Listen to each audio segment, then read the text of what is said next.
Nosso texto que vocês escolheram como tema é Jó 42:5. Então, vou fazer a leitura desse texto, de Jó 42:5. Logo em seguida, a gente começa essa meditação. Jó 42:5 diz assim: Eu te conhecia só de ouvir, mas agora os meus olhos te veem. Eu te conhecia só de ouvir, mas agora os meus olhos te veem. Queridos, quando eu parei na semana passada para estudar esse texto e para olhar o tema de vocês, até que os meus olhos te vejam, confesso que eu pensei em milhões de coisas, imaginei um monte de coisa, e não foi tão fácil não, porque quando a gente começa a imaginar um monte de coisa, você nunca consegue definir o quê. Então eu pensei em me ater só ao texto de Jó, eu pensei em procurar outros exemplos na Bíblia de pessoas que viram a Jesus, ouviram a Deus, enfim, pensei em fazer algo diferente, mas graças a Deus que Deus nos deu ajudadores. Aí a Ilana falou assim: por que você não tenta usar o texto de Jó, mas tenta ser mais prático? Aí eu falei: talvez seja essa a solução. Vou tentar fazer assim, apesar de gostar e de preferir pregar versículo a versículo. Lá na igreja a gente está pregando todo o Evangelho de Lucas. Começamos no capítulo 1, versículo 1 em fevereiro, e agora a gente chegou no capítulo 11. Então, desde fevereiro, a gente está só pregando Lucas, verso a verso, passagem a passagem, para entender quem foi Jesus, o que ele fez, quem ele era, quem ele é, o que ele falou de verdade. Porque hoje muito se fala, mas pouco se fala sobre Jesus. Hoje muito se prega, mas pouco se prega sobre Jesus. E aí, apesar de eu gostar de ficar preso ao texto, hoje eu achei por bem que a gente tente fazer algo um pouco mais prático. Mas para que a gente entre na prática, talvez alguém já tenha feito isso aqui, mas deixe-me situar e te situar. A gente está falando do livro de Jó. O livro de Jó provavelmente é o livro mais antigo da Bíblia. Você vai falar: como isso, pastor? O livro de Jó provavelmente está inserido no contexto do Gênesis. Jó provavelmente é mais antigo que Abraão. Por que isso? Porque você não encontra em todo o livro de Jó nenhuma passagem ou nenhuma narrativa que faça menção ao Êxodo, à lei, a Israel. Outro detalhe muito importante é que Jó é o próprio camarada que oferece sacrifício em favor da sua família, coisa que dá a entender que até então não havia lei mosaica e não havia ainda a ordem sacerdotal, porque senão Jó não poderia fazê-lo, porque se fizesse estaria transgredindo a lei. Então tudo nos leva a entender e a crer que Jó é mais antigo que Abraão. Então, se nós tivéssemos que colocar o livro de Jó no tempo, na cronologia, ele estaria ali nos primeiros capítulos de Gênesis, é ali que está Jó. Então, Jó é um camarada muito antigo. E o livro de Jó, além de essa particularidade, ele tem algo muito interessante também, que é algo que eu acho até interessante talvez fazer um próximo acampamento, ou um próximo acampa dentro, para falar. O livro de Jó vai tratar do problema do mal e o problema do sofrimento no mundo. Isso é algo muito comum, isso é algo muito pertinente, é algo muito que a cada momento você crente, ou você escuta de ímpio te levantar essa pergunta: mas se Deus é tão bom, o porquê do mal? Mas se Deus é tão bom, e por que o justo sofre? Porque se o ímpio sofre, está maneiro, né? A gente acha que ele está sofrendo pelo que ele fez. O problema é dele, banca aí o que tu plantou, está colhendo. Mas como que o justo sofre? Como que a gente explica isso? E o livro de Jó vai tratar desse mistério. Como que é isso? Como que um Deus bom lida com a situação do mal na humanidade? Como que um Deus que é bom, que nos ama? Como que um Deus que diz que Jó era justo, reto, se desviava do mal e era temente a Deus, ainda assim permitiu que ele passasse por luta e por sofrimento? Esse é o contexto de Jó. Jó está sofrendo, mesmo sendo justo, reto, temente a Deus e se desviando do mal. E aí, a gente já quebra um paradigma evangélico bem lamentável que existe hoje em dia, que é relacionar sofrimento a pecado, que é relacionar tribulação a você estar desviado. Já ouviu um negócio mais ou menos assim? Irmão, está passando luta? Ora, deve estar em pecado. Foi isso que Jó escutou, mais ou menos. Irmão, está passando dificuldade? Está desempregado? Não conseguiu passar no vestibular? Irmão, deve ter algo oculto aí nesse negócio. Mas o livro de Jó, se você já escutou isso, responda com o livro de Jó. O livro de Jó, meu irmão, vai de encontro a isso e vai nos mostrar que isso é uma falácia que tem entrado nas igrejas evangélicas e muitas pessoas têm recebido isso como verdade.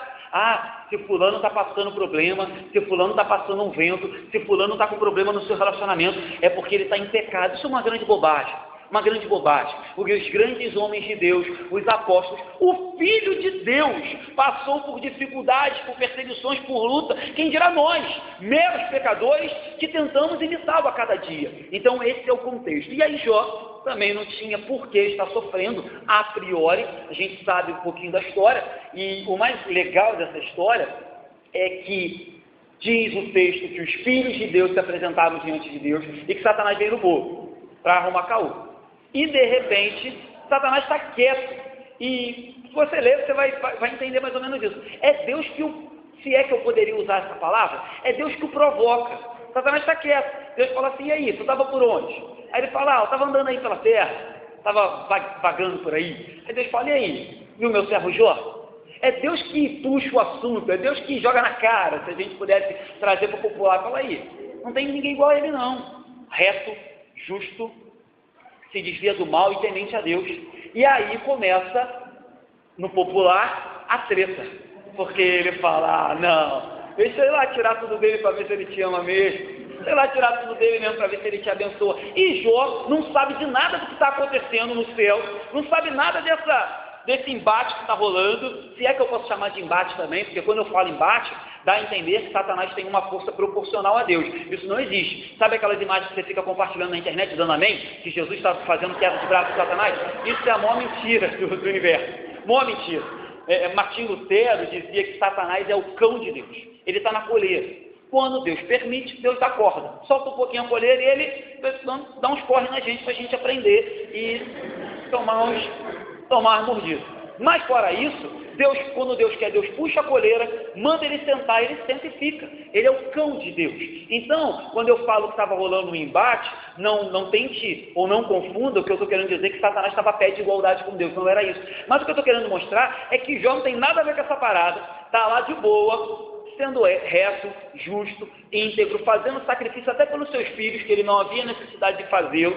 E de repente, Satanás começa a tentá-lo e ele começa a sofrer. Nesse contexto, Jó briga com seus amigos, Jó até mesmo questiona os propósitos e a maneira como Deus estava tratando ele. Enfim, depois você leia, se puder, todo o livro, mas leia o finalzinho, que é o mais interessante, que no final, apesar de todo esse drama que Jó vive, é um drama às cegas, porque ele olhava para a sua vida, e talvez você olhe para a sua vida e se reconheça como Jó. Poxa, mas eu estou fazendo tudo direitinho, eu frequento os cultos, eu leio a Bíblia, eu oro na minha casa, eu tento me desviar do mal, eu tento viver em santidade, e ainda assim eu estou passando um perrengue. E Jó não consegue entender. E aí vem uns camaradas, uns amigos, sabe? Você deve ter uns amigos parecidos com o de Jó, enviados, e começam a arrumar um terror na vida de Jó. Jó não se segura e vai mesmo, se assim eu poderia dizer, vai para a carne, discute com eles, diz que eles não sabiam do que estavam falando, e aí Jó, no momento mesmo até de crise,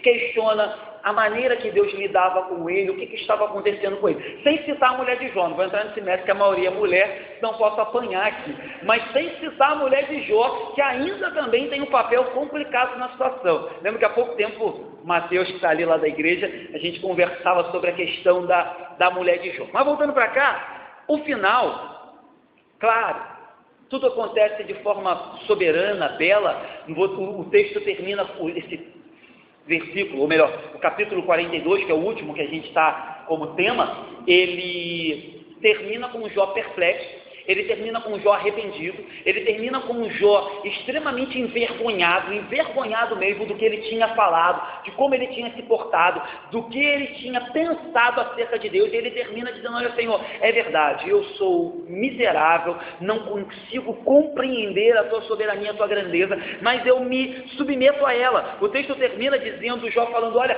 eu agora te vejo, eu conheço porque vejo. É claro, né, queridos?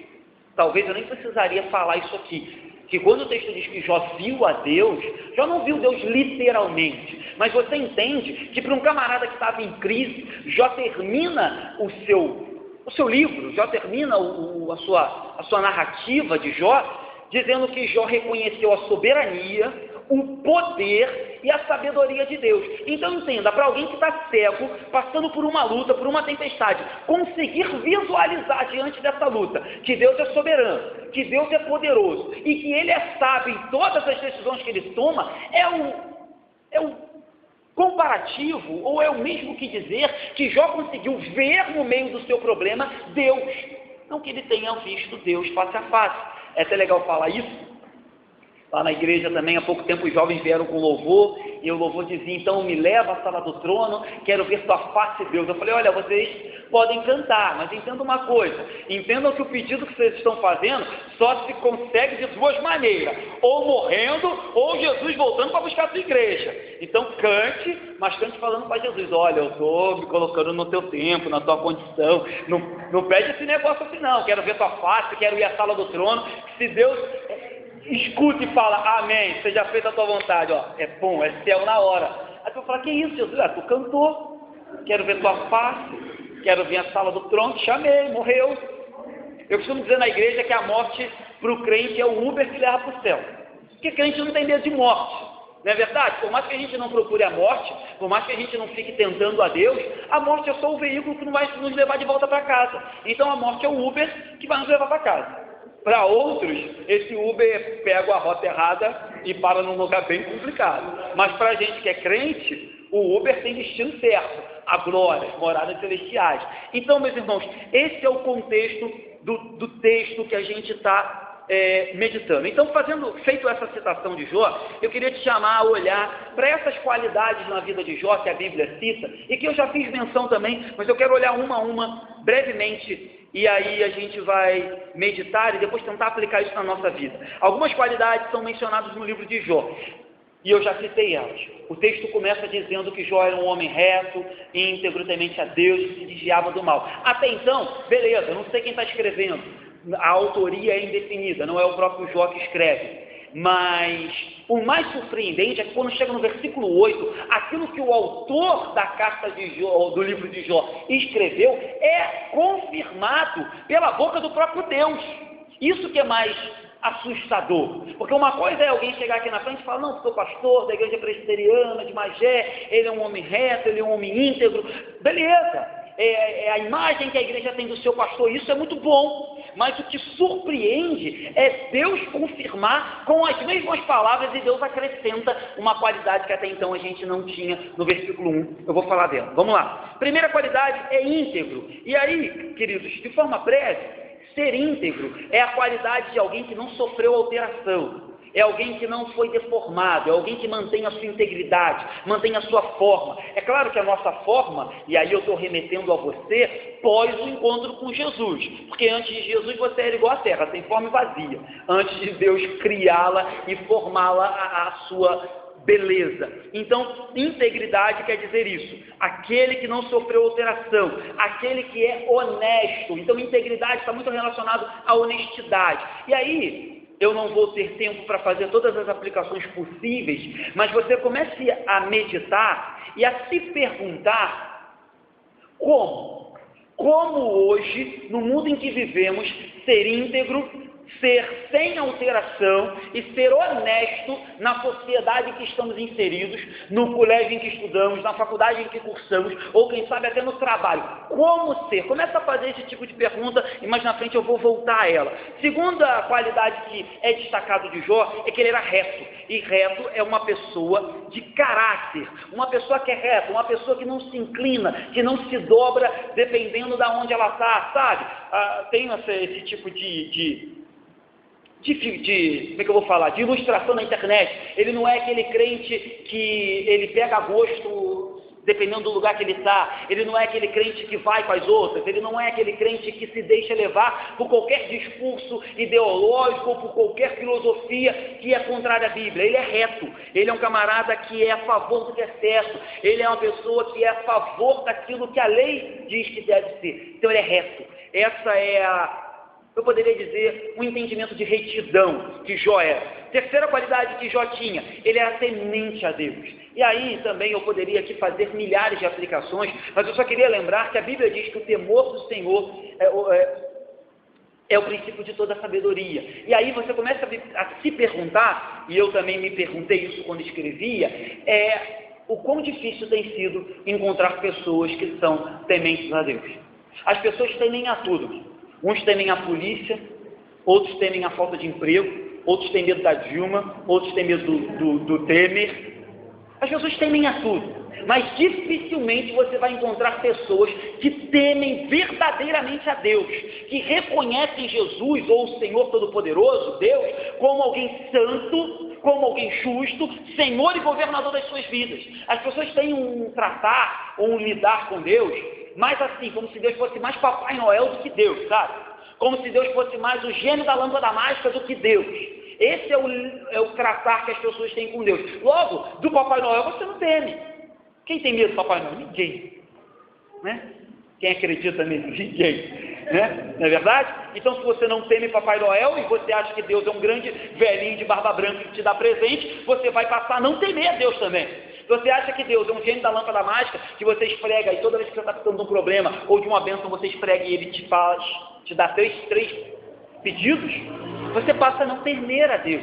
Então, isso também é algo muito comum, principalmente falando no meio de jovens, de adolescentes que se encontram aqui hoje, o relacionamento com Deus sem temor e tremor. Um relacionamento como se Deus fosse o nosso colega, como se Deus fosse o nosso parceiro. Não que nós não possamos ter intimidade com Deus a ponto de nos relacionarmos com Ele intimamente mesmo, de falar com Ele tudo, que falamos até para os nossos melhores amigos, mas entenda, ainda que Ele se coloque nessa condição, Ele é Rei, Ele é Senhor, Ele é Governador, Ele é Salvador, Ele é soberano e manda na tua vida. Foi Ele que comprou a minha e a tua vida, certo? Então cuidado com isso quando a gente fala de temor a Deus. Última qualidade, a princípio do versículo 1 de Jó, ele se desviava do mal. E eu acho legal, quando o texto fala se desviar do mal, e aí eu queria trazer para os dias de hoje, eu acho que se desviar do mal é mais do que você evitar pecado. Eu acho que se desviar do mal é você prever, é você olhar na frente, visualizar, prever que o mal pode estar se aproximando, ou que aquele caminho que você está tentando tomar pode te levar ao mal, e você se prevenir, para que você, se possível for, nem chegue perto dele. Porque algumas pessoas acham que se desviar do mal é você passar bem perto, flertar, negociar, você testar, vou testar meus limites, pastor, vou ver até onde eu posso, até onde eu vou. Meu irmão, vai quebrar a cara. Vai quebrar a cara, vai se decepcionar. Então eu entendo que se desviar do mal é muito mais do que evitar pecado. É muito mais do que chegar na beira do precipício e voltar. Para mim, se desviar do mal é prever que aquilo pode lhe trazer problemas, seja pecado ou qualquer outra coisa que te desvie de Deus, e você prevenir aquilo para que isso não aconteça. E aí, eu falei que quando Deus confirma as qualidades de Jó, Deus acrescenta uma, que não está no versículo 8, mas não está no 1, mas está no 8. Sabe qual é? Deus diz que Ele é meu servo, coisa que não aparece no versículo 1, porque Deus fala, viste o meu servo para Satanás? E aí é outra qualidade, meu irmão, que está em escasso nas igrejas evangélicas de hoje. Fugiu, está em liquidação. Todo mundo quer ser líder, todo mundo quer mandar, todo mundo quer ter destaque, todo mundo quer ter poder, todo mundo quer ter autoridade, mas pouquíssimas pessoas querem ser servos, pouquíssimas pessoas querem ser servos, pouquíssimas pessoas entendem que antes de qualquer coisa elas são servos, ou pelo menos deveriam ser servos. Então servo é a característica de alguém que reconhece que sobre ele tem um Senhor que governa a vida dele, ele não manda em nada, ele é servo, e servo obedece. Então se Deus diz faz, você faz. Não sei quantos aqui têm experiência de trabalho, mas já em casa sua mãe manda em você, né? Ainda que às vezes você não queira, mas então, sua mãe manda, você deveria obedecer. É mais ou menos assim com Deus, só que numa proporção infinitamente maior, certo? Então se você teme que sua mãe te coloque de castigo, que sua mãe te dê uma coça, tema muito mais de Deus, que de forma infinitamente maior é soberano sobre a tua vida. E aí, falando um pouco dessas características, eu queria te chamar a atenção para o seguinte, meu irmão, isso deveria fazer parte da vida de todo crente. Isso que a gente acabou de ler agora deveria fazer parte da vida de todo crente. Eu sei que talvez alguns estejam pensando assim, pô pastor, mas aí é dose, eu sei. compreendo e até entendo que a plenitude de todas essas qualidades, talvez nunca tenhamos a plenitude. Mas se você não tem, pelo menos, o desejo, o resquício, se você não tem pelo menos um cheiro dessas qualidades que a gente acabou de ler, meu irmão, reveja os seus conceitos, reveja o seu cristianismo, reveja a sua conversão, porque talvez você nem seja servo, porque talvez você nem seja convertido, porque eu entendo e compreendo que atingir a plenitude, o ápice dessas qualidades, é algo que vai requerer muita oração, muita persistência, muita luta, muita comunhão, anos e anos de caminhada. Mas se você está na igreja e não tem nem uma pontinha, se nem aparece nada disso em você, se a gente não consegue identificar em você ainda, não, olha, retidão, pastor, é um pouco mais fácil, desviar do mal, estou tentando. Se você não tem nem esse tipo de lidar, algo está errado na tua vida. E aí, voltando para esse contexto, eu parto do princípio que todo cristão deveria ter, e aí eu também faço a seguinte pergunta: ainda que nós saibamos que todo crente deveria ter isso, vamos ser sinceros, como fazer isso? Como cumprir isso? Como alcançar isso num mundo e numa sociedade que cada dia que passa é mais e mais louca, depravada, pecadora, maligna, e querendo ou não, por mais que não sejamos do mundo, é isso que a Bíblia diz, nós vivemos nesse mundo, estamos inseridos no mundo, estudamos, fazemos faculdade, moramos, né? Eu acho muito legal quando tem um grupo de crentes e eles falam assim, não vamos fazer determinada coisa porque, sei lá, o dono daquilo ali, ele não é crente. Meu irmão, se tu for fazer isso, não vai mais poder andar de ônibus. Tu, quando entrar para comprar pão na padaria, tem que perguntar se o dono da padaria é crente. Você não vai mais poder fazer faculdade, porque a maioria delas não é de crente. Tu vai ter que andar, sei lá, com pano de saco, porque a maioria das pessoas, donos de loja, não são crentes, apesar que hoje, né, essa camisa que eu estou usando é de uma marca cristã. Mas então entenda uma coisa: como viver isso, pastor? Como viver como um homem reto, íntegro, que se desvia do mal e que foge da aparência do mal, que é temente a Deus, num mundo que a cada dia que passa piora? E se não bastasse piorar, vamos ser sinceros, o mundo tem invadido a igreja e a gente tem aceitado. Porque se o mundo estivesse só piorando, amém, está cumprindo as escrituras, está piorando, a gente continua pregando que Jesus é Salvador, que Jesus é o único caminho, a verdade e a vida, a gente continua chamando os pecadores ao arrependimento e deixa o mundo terminar imundo. Mas o problema é que o mundo não apenas tem piorado, como também tem influenciado e conduzido a igreja evangélica brasileira. E aí vai ser difícil ser reto, aí vai ser difícil ser justo. Aí se desviar do mal, pior ainda. Ser temente a Deus, pior ainda, porque o mundo, ele vai totalmente na contramão. Então, como ser íntegro num mundo que valoriza mentiras? Conhece alguém que não mente do mundo? É difícil achar uns crentes que não mentem, quanto mais gente do mundo. Conhece alguém? Então, como ser íntegro num mundo que valoriza aqueles que mentem? Como ser reto num mundo onde tudo é relativo, onde não existe nenhuma retidão correta, onde não existe moral estabelecida, a moral quem faz é você. Então, como que eu vou ser reto, pastor, num mundo onde tudo é relativo? Como ser temente a Deus num mundo onde a cada dia que passa a rebeldia é o que há de momento? Como se desviar do mal num mundo onde aquilo que era certo se tornou errado, aquilo que era mal se tornou em bom, aquilo que era bom se tornou em mal? Como que eu me desvio do mal, pastor, se eu vivo numa sociedade que chama aquilo que é maldito de bom e supervaloriza isso em detrimento daquilo que deveria ser bom? Isso é ridicularizado, é zombado, isso é chamado de idiotice, enfim, de crendice. Como viver? Eu compreendo até porque eu não estou muito longe de alguns aqui na idade, compreendo o drama que é, mas eu também compreendo que é possível. Eu também compreendo que vale a pena. Eu também compreendo que foi para isso que Deus nos chamou. Porque se fosse para ser fácil, meu irmão, o nosso símbolo não seria uma cruz, seria uma rede, seria uma cadeira de praia, certo? Bem melhor. Mas o nosso símbolo é uma cruz que nos identifica. e ela simboliza o sacrifício que o nosso Senhor teve. Então, se é para sacrificar, façamos como Ele. Então, eu queria nessa noite te desafiar, a palavra é essa, te desafiar, fazer um desafio. Jovem gosta muito disso, né? Jovem gosta muito de ser radical. E eu estou chamando uma galera para ser radical, mas eu quero ver o povo ser radical na leitura bíblica. Eu quero ver ser radical na oração, eu quero ver ser radical em obediência, em santidade, radical em fidelidade, eu quero ver ser radical em presença na igreja, eu quero ver ser radical em compromisso. Porque ser radical no final de semana, meu irmão, qualquer um é. Ser radical de segunda a sexta, qualquer um é. Depois volta tudo ao normal, aí é mole, aí é pegadinha do malandro. Então, crente jovem gosta muito disso, de desafio. Então, quero te desafiar. Quero te desafiar a ser diferente. E aí, outro erro que a gente tem muito na igreja é que a gente acha que quando o pastor te desafia, ou quando o pastor te faz um convite, ou quando o pastor te prega alguma coisa para você, você acha que isso se restringe a esse momento aqui agora de culto.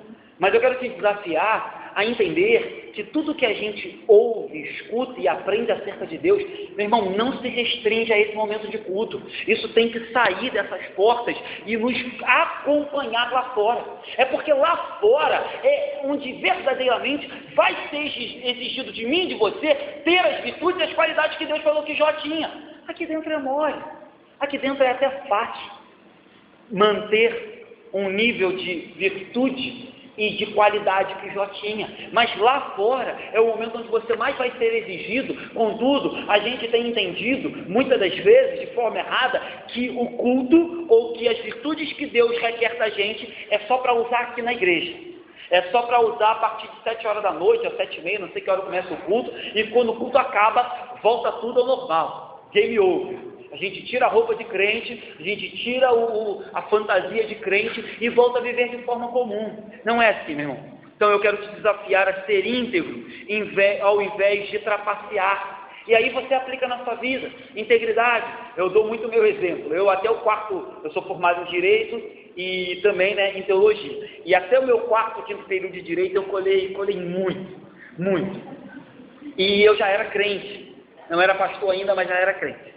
Aí um dia eu entrei na Xerox da minha faculdade e uma uma colega zombou de um pastor que era da nossa sala, e falou assim: olha lá o pastor fazendo redução. Não sei quem tem contato com esse mundo negro das faculdades. Nas faculdades, o camarada da Xerox, ele consegue reduzir uma folha assim, num negócio desse tamanho assim. Ele consegue reduzir a Bíblia em 3 páginas. Aquele camarada faz milagre. E aí, quando eu escutei aquilo, eu fiquei com muita vergonha. E eu falei assim: caramba, daqui uns anos serei eu. Daqui uns anos o pastor serei eu. E eu serei zombado. Eu serei motivo de escárnio, igual esse pastor está sendo. E a partir daquele dia eu parei de colar. Olha, foi uma luta. Está a Ilana aqui de prova. A Ilana também é advogada. Ela me ajudou muito. Olha, teve noites que eu estudei até 2 da manhã com a Ilana, eu dormindo. Ela diz que estudava sozinha, mas vocês já estudaram aquele negócio chamado osmose, não é? Que entra na mar. Foi isso, eu ali, dormindo e ela falando. Mas eu passei em tudo, meus irmãos, nunca fiquei em prova final, mas eu parei de colar. Então eu quero te chamar, meu irmão, a ser íntegro. Quando todo mundo da faculdade cola, quando todo mundo da vizinhança faz, eu quero te chamar a ser íntegro. Quando todo mundo usa droga e diz que é normal, eu quero te chamar a ser íntegro. Quando todo mundo se relaciona com qualquer um e diz que é normal, eu quero te chamar a ser íntegro. Quero te desafiar a partir de hoje a ser íntegro nessas horas, porque ser íntegro no culto, meu irmão, recitar de cor, versículo, até Satanás recita, isso é fácil. Eu quero te chamar, meu irmão, a ser reto quando a mentira for incentivada. Eu quero te chamar a ser reto quando a maldade for aplaudida, e você ser a pessoa que vai se colocar na posição de falar: olha, eu não minto, eu não incentivo maldade, porque entendo que, de acordo com a palavra de Deus, devo ser reto. E o reto faz aquilo que é certo. O reto não se inclina de acordo com o lugar que ele está, nem com a situação que ele está vivendo. Então quero te desafiar também, meus irmãos, a temer a Deus. Eu falei um pouco sobre isso aqui já na introdução. Hoje é muito comum as pessoas temem a tudo. Quer ver um exemplo comum de vocês? Vocês devem temer o professor de vocês de física, ou o professor mais brabo da faculdade de vocês. Então, sendo assim, como vocês temem ele, vocês não faltam uma aula, vocês não deixam de copiar a matéria, vocês não dão mole para ele. Mas como vocês não temem a Deus, qualquer coisa é motivo para faltar ao culto, qualquer coisa é motivo para deixar de servir a Deus, qualquer coisa é motivo para deixar de orar. Sabe por quê? Porque eu não temo a Deus. Tem gente que tem mais medo do seu professor, tem gente que tem mais medo do seu patrão, porque se faltar o emprego, o patrão manda embora, do que de Deus. Então, de Deus, falta quando quer, fala quando quer, se relaciona quando quer, porque não tem temor a Deus. Então, meu irmão, tenha temor a Deus, tenha temor aos vossos pais. Isso é um mandamento. Parou de existir não, é mandamento. Tenha temor, tenha respeito aos vossos pais, porque assim fazendo vocês estarão louvando a Deus, estarão dando bom testemunho. Ame ao próximo como a ti mesmo. Afinal de contas, está tão difícil encontrar isso hoje em dia, que amar ao próximo já faz uma grande diferença. E aí, lembrando do temor a Deus, eu lembro daquela passagem que, acho que Marcos diz assim: olha, vocês não deveriam temer aquele que pode matar o corpo, porque o homem pode apenas matar o corpo. Contudo, vocês deveriam temer aquele que, além de matar o corpo, joga a alma no inferno. Então, meu irmão, para com esse negócio de temer mais o professor do que a Deus, de temer mais o teu chefe do que a Deus, de temer mais ao mundo do que a Deus. Porque se tem alguém que pode matar o corpo e jogar a alma no inferno, esse alguém é Deus. E se tem alguém que também pode resgatar essa alma perdida, é Deus. Então, se tem alguém que você deve temer a partir de hoje, te desafio, tema a Deus, certo? Só Ele, queridos, só Ele tem poder para salvar e também para condenar. E por último, a última qualidade de Jó é de ser servo. E aí eu também te faço um desafio, que você se coloque como servo a partir de hoje, que você reveja os seus conceitos, que você avalie a sua vida e responda para você mesmo qual tem sido a sua postura para com Deus, para com a tua igreja, para com o teu pastor. E aí eu não estou falando aqui de submissão cega, até porque nem prego isso na minha igreja. Não prego que o crente deve ser cego, bitolado, que o crente deve ser manipulado e conduzido por pastores, mas ser servo é um elemento incondicional, é um elemento exclusivo daqueles que são filhos de Deus, daqueles que verdadeiramente nasceram de novo, daqueles que têm o Espírito Santo. Então, se você não tem características de servo, cuidado, porque provavelmente você deve estar se comportando como tudo, menos servo. E aí, isso também é muito legal de falar, porque hoje nós vivemos numa sociedade onde a sociedade grita por liberdade. A sociedade grita por liberdade, todo mundo quer ser livre. O adolescente quer ser livre da mãe, o empregado quer ser livre do patrão, o estudante quer ser livre do professor, todo mundo quer ser livre, meu camarada. A mulher quer ser livre, todo mundo quer ser livre, todo mundo grita e busca liberdade. Contudo, a liberdade que o mundo prega e ensina é uma liberdade mentirosa. É uma liberdade que oferece, promete, mas que as pessoas se descobrem mais presas do que eram. Muitos se acham livres, mas na verdade são servos de Satanás. E aí, importa mais a gente ser servo de Jesus. Eu prefiro não ser livre, até porque a Bíblia diz isso, que nós fomos feitos servos da justiça. A Bíblia em nenhum momento diz que tu é livre. Tem um monte de crente querendo ser livrão, né? Mas não tem esse negócio na Bíblia. Na Bíblia tem que você é servo. Na Bíblia tem que você faz parte do corpo. Na Bíblia diz que você tem um cabeça. Na Bíblia diz que você tem um Senhor. É isso que a Bíblia diz. Então cuidado com essa falsa liberdade que o mundo prega, com essa falsa alegria que o mundo prega, porque mais importa ser servo de Jesus. E reconhecer isso, porque tem muita gente enganada achando que é livre e na verdade está servindo ao mundo. E mais tarde o mundo vai requerer deles aquilo que a gente bem sabe o que requer. Certo? O salário vem. Pode demorar, mas o salário sempre vai ser pago. E o salário do pecado é a morte. Ponto. Pode demorar 20, 50, pode demorar 80 anos, mas uma hora o salário vai chegar para todo mundo. Falava isso há poucos dias lá na igreja. Nós tivemos 2 domingos seguidos lá na igreja, seguidos, mês passado de velório. 2 domingos em sequência. E aí eu dizia para os jovens lá da igreja, para a igreja, eu dizia o seguinte: olha, é muito legal a gente chorar num momento de luto e de dor. Mas você já parou para perceber que hoje as pessoas só morrem? Porque na verdade o que está acontecendo é que o salário do pecado está sendo pago, até para aqueles que são crentes. Porque a proposta, o projeto de Deus não era que o ser humano morresse. O pecado entra no mundo, a partir daquele momento entra a morte. Então, ainda que você seja crente e tenha a vida eterna garantida, a morte vai te alcançar. E isso só vai te alcançar porque um dia o pecado entrou no mundo. E aí eu chamava a atenção da igreja para dizer o seguinte: como é que a gente às vezes brinca, negligencia, flerta, brinca de pecar, sendo que a gente não entende que esse pecado, ainda que seja o mais bobo possível que você esteja cometendo, ele está relacionado diretamente com a morte de pessoas que você ama. Porque se não fosse a essência do pecado, a natureza do pecado, o nascer do pecado, as pessoas que você ama e que você já viu morrer, não morreriam. Então, toda vez que você brinca com o pecado e depois vai para o velório chorar, o que a gente está fazendo é ser hipócrita. O que a gente está fazendo é ser tolo. O que a gente está fazendo é mentir para a gente mesmo. Porque de um lado a gente brinca com o pecado, do outro lado a gente chora porque as pessoas estão morrendo. Compreende como é que isso é muito hipócrita e é uma tolice? Então cuidado com a maneira que você lida com o pecado, porque é ele que tem tirado a vida de milhares de pessoas e vai continuar tirando até que Jesus volte para buscar a sua igreja.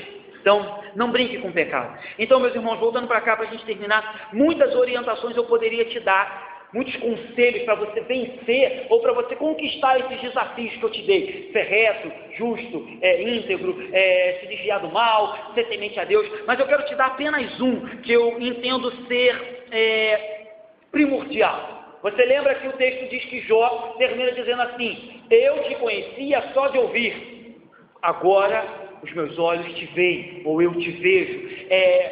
E o que eu quero chamar a tua atenção, que eu poderia fazer várias considerações, é que, entenda uma coisa, se você não conseguir, ou se você, deixa eu melhorar isso, se você não tiver um encontro pessoal e real com o Senhor Jesus, você jamais poderá ver Deus e ter as qualidades que Deus disse que Jó tinha, jamais. Você não pode, você jamais conseguirá ter as qualidades, as virtudes que são exigidas por Deus, se você não tiver um encontro real e verdadeiro com Jesus Cristo de Nazaré. É Ele que representa o Pai, é Ele que nos mostra o Pai, é Ele que revela o Pai, é Ele que é o caminho ao Pai. Então, entenda uma coisa, hoje em dia é muito comum você frequentar algumas igrejas aonde os crentes estão tentando de qualquer maneira ver Deus, eles querem ver Deus, e aí eles têm várias estratégias, mas a grande maioria delas estão erradas. Uns fazem jejuns intermináveis, jejuns de Daniel, outros sobem monte, outros fazem reuniões místicas com manifestações estranhas, outros, acreditam que o pastor ou o líder da igreja é a manifestação de Deus, então se eu vejo o pastor, eu vejo Deus. Contudo, tudo isso, meu irmão, é uma grande bobagem se você não entender que a única pessoa que pode te fazer ver Deus, encontrar com Deus, é a pessoa de Jesus. Colossenses 1,15 diz que Ele é a imagem do Deus invisível.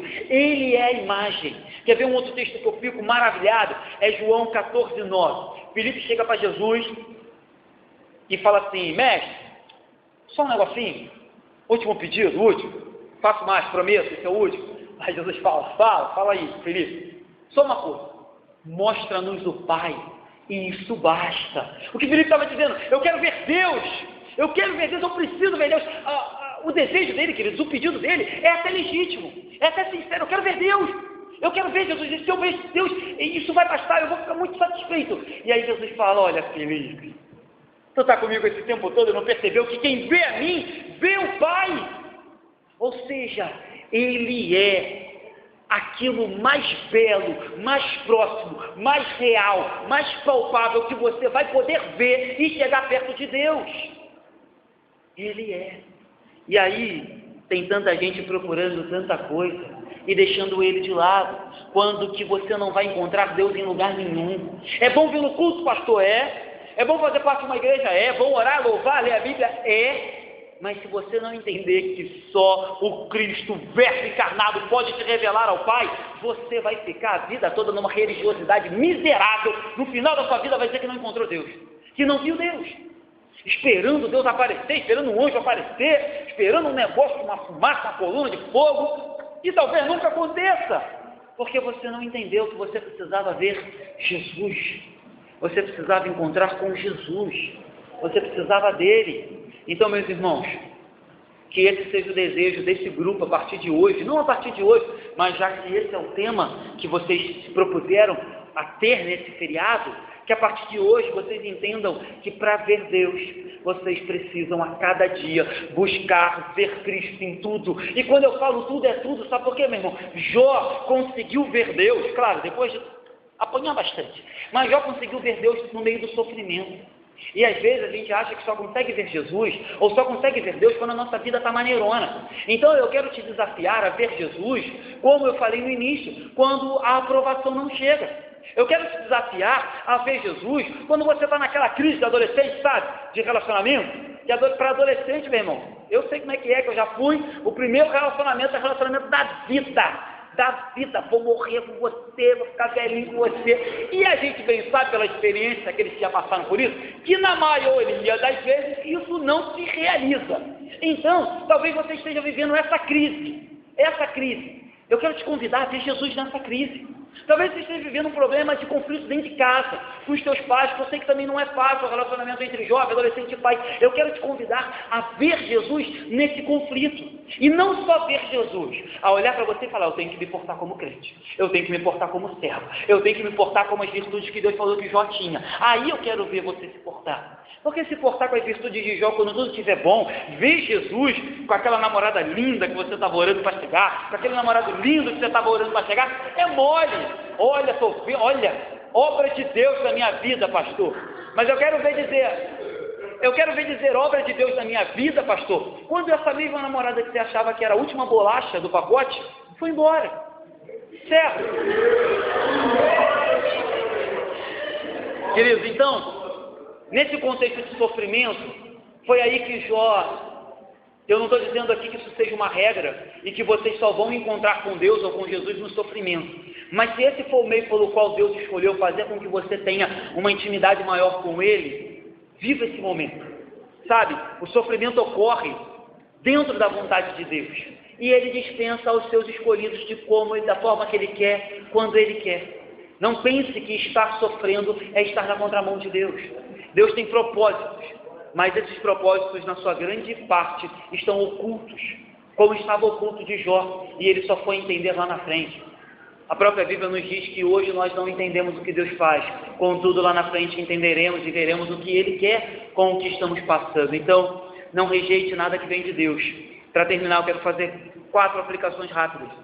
Creia na soberania absoluta de Deus. Creia que Deus é soberano. Então, se tudo vai bem ou se tudo está mal no momento que você está vivendo, creia que Ele é soberano. Ele jamais perdeu o controle da sua vida. Nada acontece por acaso. Você não vive à mercê. Você tem um comandante. Você tem alguém que gere a sua vida. E esse alguém é Deus na pessoa do Jesus Cristo, do Verbo encarnado. Segunda aplicação. Creia que tudo que Deus faz é certo e bom. Ainda que você não entenda, não compreenda e não esteja nem gostando do que Deus está fazendo, a Bíblia diz que a vontade dele é boa, perfeita e agradável. Creia que tudo que ele faz é certo e bom. Terceira aplicação: se em algum momento da tua vida você já questionou, duvidou ou acusou Deus no embate que você estava passando, se arrependa disso. Peça perdão a Deus e faça como Jó e diga: olha Deus, eu falei bobagem.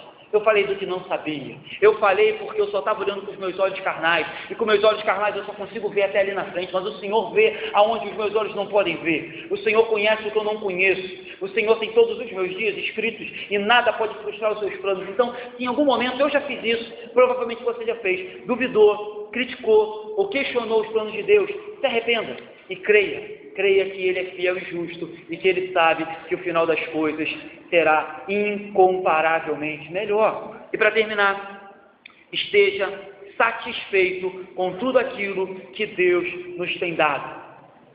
Alegria na tristeza, na saúde, na doença, na fartura, na pobreza, passando ou não passando no vestibular, esteja satisfeito.